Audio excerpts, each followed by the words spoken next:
மே 4ஆம் தேதி முதலமைச்சர் ஆகிறார் தாவேகா தலைவர் விஜய். என்னடா இது இப்படிலாம் சொல்கிற அப்படின்னு சொல்லி பார்த்தீங்க அப்படின்னா, இன்றைக்கி பரபரப்பான ஒரு செய்தி வந்திருக்கு. அது என்ன அப்படின்னு பார்த்தீங்கன்னா, ஆக்சிஸ் மை இந்தியா அப்புறம் இந்தியா டுடே இவங்க 2 பேர் சேர்ந்து நடத்தின தேர்தலுக்கு பிந்தைய கருத்து கணிப்பு எக்ஸிட் போல் அப்படிங்கிற விஷயத்தில் வந்துட்டு தாவேகா 98லேருந்து 120 சீட்டு சாலிடாக வாங்கும். அதே மாதிரி டிஎம்கேவும் 98லேருந்து 120 சீட்டு வாங்கும். ஏடிஎம்கே வந்து பார்த்திங்கன்னா ஒரு 25-26 சீட்டு ஜெயிக்கும் அப்படின்ற மாதிரி சொல்லியிருக்காங்க. Axis my India, India today இவங்க யார் அப்படின்னு பார்த்தீங்கன்னா, இதுக்கு முந்தைய தேர்தலில் 2021 தேர்தலில் டிஎம்கே ஆட்சி அமைக்க போகுது, டிஎம்கே தான் வந்து ஆட்சி கட்டில் உட்காருன்னு சொன்ன ஆள் இவங்க தான். எதுக்காக அவங்க அப்படி சொல்கிறாங்க அப்படின்னா, இது எல்லாமே ஒரு கருத்து கணிப்பு தான். மக்கள்கிட்ட வந்து ஒரு சர்வே எடுக்கிறது, அந்த சர்வேயை வச்சு தான் இந்த தேர்தலுக்கு பிந்தைய கருத்து கணிப்பாக முடிவு பண்ணுறாங்க. யாருக்கு நீங்கள் ஓட்டு போட்டீங்கன்னு உங்களுக்கு தெரியாமல் யாராவது உங்கள்கிட்ட கேட்டிருப்பாங்கல்ல, அந்த விஷயங்கள் எல்லாத்தையும் வச்சு தான் யார் ஆட்சியில் அமர போகிறா அப்படின்ற விஷயத்தை இவங்க வெளியிடுறாங்க. அந்த வகையில் பார்க்கும்போது இந்த வாட்டி இந்த தேர்தல் களம்ன்றது எப்படி இருக்குது, மே 4ஆம் தேதி எப்படி இருக்க போகுது அப்படின்னா, உண்மையிலே இந்த பொங்கல் தீபாவளி இதெல்லாம் மறந்துடுங்க. மே 4ஆம் தேதி தான் ஒரு பொங்கலோ ஒரு தீபாவளி கிரியேட் ஆக போகுது.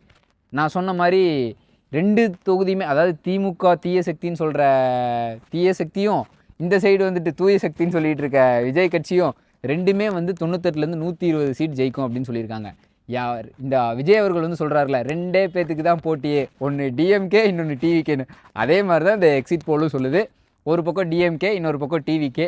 இந்த இடைப்பட்டதை வச்சு தான், அதிலிருந்து ஏதாவது சீட்டுகள் மாறுச்சுன்னா கண்டிப்பாக தாவேகா தலைவர் விஜய் அவர்கள் வந்து முதலமைச்சர் கட்டில் உட்கார்றதுக்கான நாள் வெகு தூரம் இல்லை. வர்ற மே 4ஆம் தேதி. இதுக்கு முன்னாடி எல்லா தேர்தல்லையும் தேர்தலுக்கு பிந்தைய ரிசல்ட் அப்படின்னு சொல்லிட்டு எக்ஸிட் போல் அப்படின்ற ஒரு விஷயம் இருக்குது. அந்த விஷயத்துப்படி கரெக்டாக அந்த எக்ஸிட் போல் வரப்பெல்லாம் அதில் யார் ஆட்சி அமைக்கிறாங்கன்னு சொல்கிறாங்களோ அவங்க தான் இதுவரையும் கடந்த காலங்களில் வந்து ஆட்சி அமைச்சிருக்கிறத நம்ம பார்க்க முடியும். அந்த வகையில் பார்க்கும்போது இந்த தேர்தல் வந்து யாருக்கு சாதகமாக அமைஞ்சிருக்கு அப்படின்னு பார்த்தோம்னா, கண்டிப்பாக தாவேகா தலைவர் விஜய் அவர்களுக்கு தான் சாதகமாக அமைஞ்சிருக்குன்னு பார்க்கலாம்.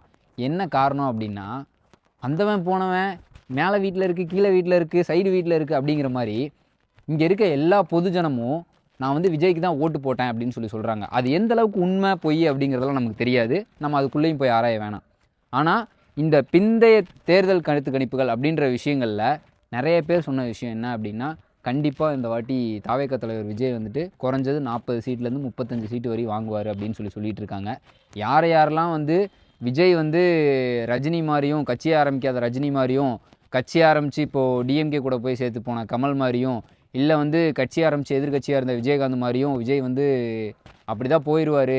சினிமாலேருந்து அரசியல் வந்தவங்க, எம்ஜிஆருக்கு அப்புறம் வந்தவங்க எல்லாருமே விஜய் ஒரு பொருட்டு இல்லாமல் அந்த இதுக்கு முன்னாடி இருந்த தலைமுறை எப்படி இருந்தாங்களோ அந்த மாதிரி விஜயும் போயிடுவார் அப்படின்னு சொன்னாங்க.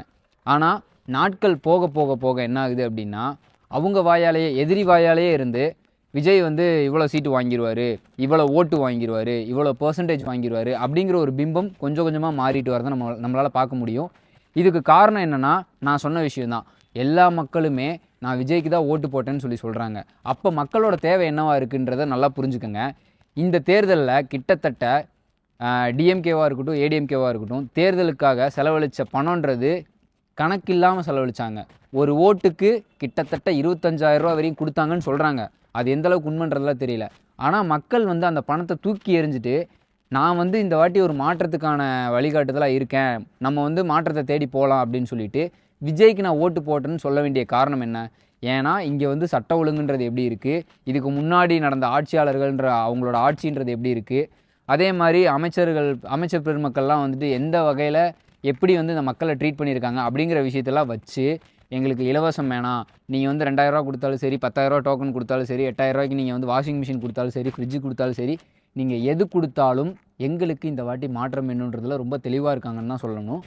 ஏன் அப்படின்னா, இவங்க வந்து எவ்வளவோ பணம் கொட்டி கொடுத்தாலும், நான் வந்து ஒரு சரௌண்டிங்கில் ஃபுல்லாக பார்க்கும்போது என்னென்னா, யாரெல்லாம் வந்து 40 வயசுக்கு மேலே விஜய்க்கு ஓட்டே கிடையாதுன்னு நிறைய பேர் சொன்னாங்க. ஆனால் இன்றைக்கி நிலமையில் வந்து 40 வயசுக்கு மேலே இருக்கவங்களும் விஜய்க்கு ஓட்டு போட்டிருக்கேன் தம்பி, இந்த ஒரு வாட்டி நாங்கள் மாற்றி போடலான்னு இருக்கோம் தம்பி, இதுக்கு முன்னாடி நாங்கள் ரெட்டைலைக்கு போட்டிருக்கலாம், இதுக்கு முன்னாடி நாங்கள் ரெட்டைலைக்கு போட்டிருக்கோம், இந்த வாட்டி நாங்கள் டிஎம்கேக்கு போட்டிருக்கோம், ஆனால் இந்த முறை வந்து நாங்கள் கண்டிப்பாக எங்களுக்கு ஒரு மாற்றம் வேணும்னு தோணுது, அதுவும் விஜய் வராரு அப்படின்னும் போது ஒரு வாட்டி போட்டு பார்க்கலான்னு போட்டிருக்கோம் அப்படின்னு சொல்கிறாங்க.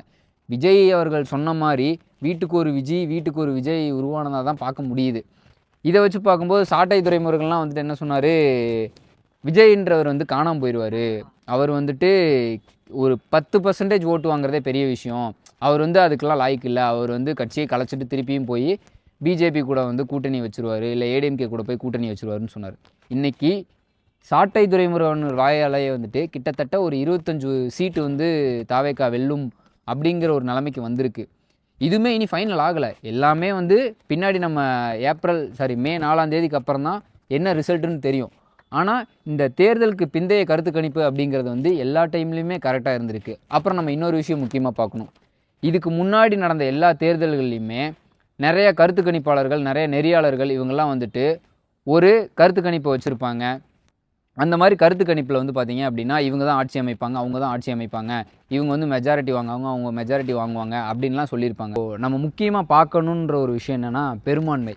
இங்கே ஆட்சி அமைக்கிறவங்க எல்லாத்துக்குமே தேவைப்படுற ஒரு விஷயம்.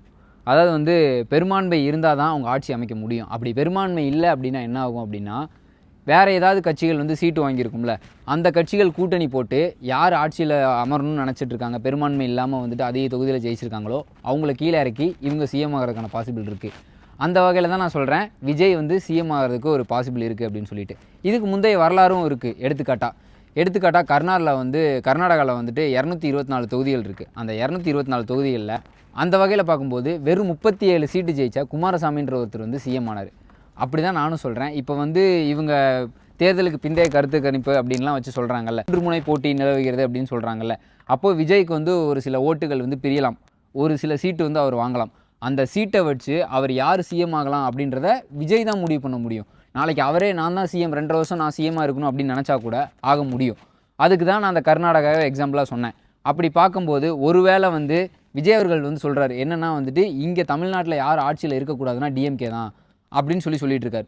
ஒருவேளை அதுக்காக விஜய் அவர்கள் தந்திரமாக ஒரு முடிவு பண்ணி நான் ஏடிஎம்கே கூட கூட்டணி போகிறேன், தமிழக மக்களுக்கு வந்து டிஎம்கே கிட்டே இருந்து திமுக எனும் தீய சக்தி கிட்டே இருந்து அவர் சொல்கிறது படி பார்க்கும்போது விடுதலை வேணும் அப்படின்னா கண்டிப்பாக கூட்டணி சேர்றதுக்கு வாய்ப்பு இருக்குது. அப்படி கூட்டணி சேர்ந்தால் என்ன ஆகும் அப்படின்னா, விஜய் அவர்கள் வைக்கிற டிமாண்டு தான் அதுபடி தான் வந்து எதிர்கட்சிகளாக இருக்கட்டும் யாராக இருக்கட்டும் அதுபடி தான் நடந்தாகணும். அது நடக்குமான்னு கேட்டால் கண்டிப்பாக வந்து நடக்கும் தான் நான் நம்புகிறேன்.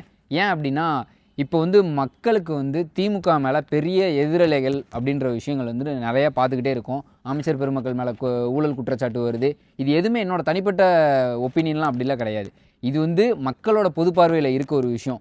வெறும் 4 வருஷம் 4.5 வருஷம் ஆட்சி பண்ணிவிட்டு இவங்களோட ஆட்சின்றது எப்படி இருக்குது அப்படின்றத மக்கள் இந்த வாட்டி முடிவு பண்ணி தான் இந்த வாட்டி கேட்ட எல்லாருமே டிவிகேக்கு நான் ஓட்டு போட்டேன் அப்படின்னு சொல்கிறாங்க. இது வந்து ஆட்சி மாற்றமாக மாறுமா அப்படின்னு கேட்டால், அவர் வந்து 118 சீட்டு ஜெயிக்கலனாலுமே வெறும் 25 சீட்டு ஜெயிச்சா கூட அவர் முதலமைச்சர் ஆகலாம். அப்படி முதலமைச்சரே ஆகலைனா கூட யார் முதலமைச்சர் பதவியில் உட்காரணுன்றதை முடிவு பண்ணுறதுக்கான பவரும் கேப்பபிலிட்டியும் தலைவர் விஜய் அவர்களுக்கு வந்து வந்துடும். அதனால தான் சொல்கிறேன், இந்த தேர்தலுக்கு பிந்தைய கருத்து கணிப்புன்றது ரொம்ப முக்கியமான ஒரு விஷயம். இதை நம்பலாமா வேணாமான்னு கேட்டால் இதுக்கு முன்னாடி இருக்க வரலாறு எடுத்து பார்த்தீங்கனாலே உங்களுக்கு தெரிஞ்சிருக்கும். அந்த எக்ஸிட் போலுன்றது வந்து உண்மையாக பொய்யா, அதுபடி நடந்திருக்கா அப்படின்னு கேட்டால் கண்டிப்பாக நடந்திருக்கு. ஒரு சில பேர், ஒரு சில கட்சி தலைவர்களாக இருக்கட்டும், இல்லை வந்துட்டு கட்சியில் நிர்வாகிகளாக இருக்கவங்களா இருக்கட்டும், இவங்க எல்லாருமே தொடர்ந்து விஜய் அவர்கள் மேலே வந்து ஒரு தனிப்பட்ட தாக்குதலையும் கட்சி ரீதியான தாக்குதலையும் வச்சாங்க. ஃபஸ்ட்டு என்ன சொன்னாங்க, விஜய் வந்து கட்சியை வந்து சஸ்டெயின் பண்ண முடியாது, இந்த கரூர் போன்ற விஷயங்களுக்கு அப்புறம் வந்துட்டு தாவேகா தலைவர் விஜய் அவர்கள் வந்து எந்திரிக்கவே முடியாது அப்படின்னு சொல்லிட்டு இருந்தாங்க. அதுக்கப்புறம் அதை தாண்டி வந்ததுக்கப்புறம் இல்லை அவரால் வந்து ஜெயிக்கவே முடியாது, மக்கள் வந்து அவருக்கு கண்டிப்பாக பாடம் புகட்டுவாங்க இந்த கரூர் இன்சிடென்ட்டுக்கு அப்புறம் அப்படின்னு சொன்னாங்க. இந்த ஆக்சிஸ் மை இந்தியாவும் இந்தியா டுடேவும் என்ன சொல்கிறாங்க அப்படின்னு பார்த்தீங்கன்னா, டிவிகே வந்து 98லேருந்து 120 சீட்டு சாலிடாக ஜெயிக்கும். இந்த சைடு டிஎம்கே வந்து பார்த்தீங்க அப்படின்னா 92லேருந்து 110 சீட்டு ஜெயிக்கும்னு சொல்கிறாங்க. இதில் கூட தாவேகா தலைவர் சொன்ன மாதிரி 2 பேருக்கு நடுவில் தான் போட்டி. இப்போ வந்து யாருக்கு சாதகமாக இந்த தேர்தல் களம் அமைஞ்சிருக்கு அப்படின்னா கண்டிப்பாக டிவிகேக்கு சாதகமாக தான் இந்த தேர்தல் களம் இருக்குது. மே 4ஆம் தேதி பார்ப்போம் என்ன நடக்குதுன்னு. நானும் உங்களை மாதிரியே தான் எக்ஸைட்மெண்ட்டோடு வெயிட் பண்ணுறேன்.